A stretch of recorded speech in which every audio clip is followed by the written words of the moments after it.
Oui, je reviens vers vous, bien-aimés. C'est pour parler encore de quelque chose, une question qui m'a été posée par un frère.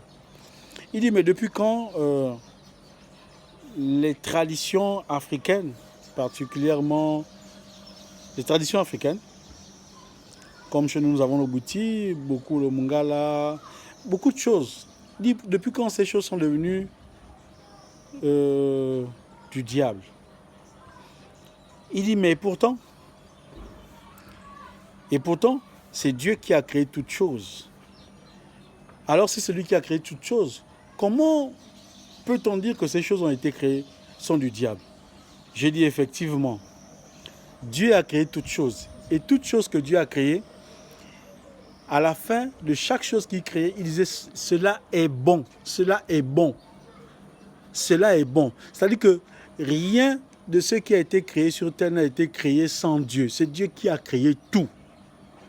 Alors, la première chose que vous devez comprendre, c'est que s'il y a un poison, il y a forcément un antipoison. Mais pour Dieu, cela est bon. S'il y a un malade, il y a forcément un guérisseur. Mais pour Dieu, c'est bon. S'il y a quelqu'un qui est perdu, il y a forcément un sauveur. Cela, pour Dieu, est bon. Ça veut dire que s'il y a des rythmes initiatiques ou traditionnels, il va forcément falloir qu'il y ait des rites qui viennent s'opposer à celle-là. Parce que pour Dieu, cela est bon.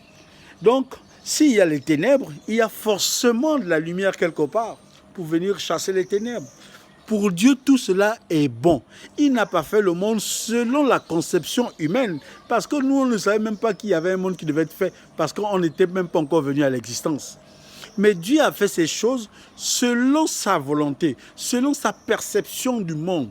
C'est pourquoi il dit que la parole de Dieu est une folie pour ceux qui ne croient pas en Dieu. Mais elle est une richesse pour ceux qui le croient. Alors, si Dieu a créé ces choses, c'est une bonne chose. Et ces choses, comme il me disait, mais ces choses ont un certain pouvoir, ont une certaine autorité, ont une certaine puissance. Je dis, c'est très bien. Je vais seulement dire à mon frère, mais qui de ces choses, avec Dieu, tu vas choisir? Ces choses que tu dis ont été créées par Dieu. Donc c'est une créature. Et il y a un créateur. Entre la créature et le créateur, quel choix feras-tu? Choisiras-tu de prêter allégeance à la créature ou de prêter allégeance au créateur qui est Dieu? Mon frère, la question elle est simple pour moi. Je prête allégeance à Dieu. Ce Dieu qui est Jésus-Christ, c'est celui-là que je prête allégeance. Pas un autre esprit, un esprit séducteur. Je prête allégeance à l'esprit de vérité et de vie.